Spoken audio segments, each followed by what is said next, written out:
जावाई तुम्हाला खायला काय बनवायचं? काय काय ऑप्शन आहे खायला? राईस, चावल आणि भात यातलं काय करू? लवकर पाटकीने सांगा, पुन्हा म्हणताना विचारलं ना. राईस चावल भात.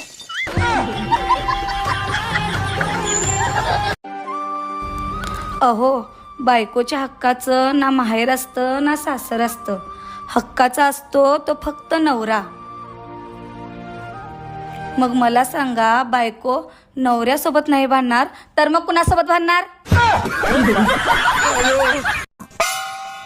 अगं काय झालं? अहो बघा ना, माझ्या जिभेला किती छाले आलेत. हा मग येणारच की. त्या जिभेला कधी आराम आहे काय?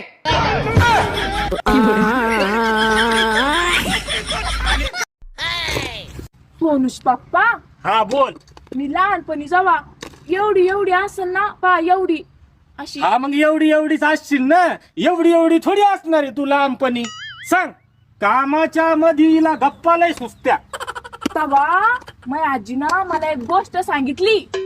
हा म्हणली तुला सांगते, पप्पांना सांगू नको. काय गोष्ट सांगितली तुझ्या आजीनं?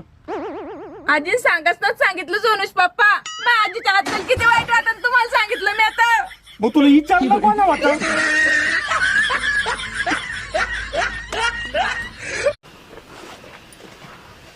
सुनी, तुझं लायसन काढायचं का?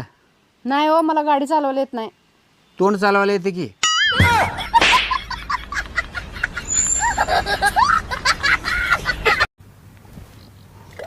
सुनी, प्रत्येक सुंदर मुलगी मनात घर करत असते.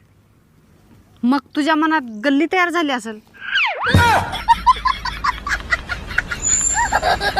ऐक ना, तू जर माझं एक काम केलं का, तुला मी 1 लाख रुपये देतो. आय्यो खरंच? थांबा थांबा, 1 मिनिटात मी आले. ग मम्मा, ते म्हणले तर की माझं एक काम केलं ना तर मी तुला 1 लाख रुपये देईन म्हणून. आधी त्यांना विचार काम काय आहे ती. हो बरोबर, विचारते थांब. काय काम आहे हो नेमकं? मला 3 लाख रुपये पाहिजे. विचारलं मी त्यांना. काय म्हणले ग? म्हणले मला आधी 3 लाख रुपये दे. बर, कसा आहे तू तुझा नवरा?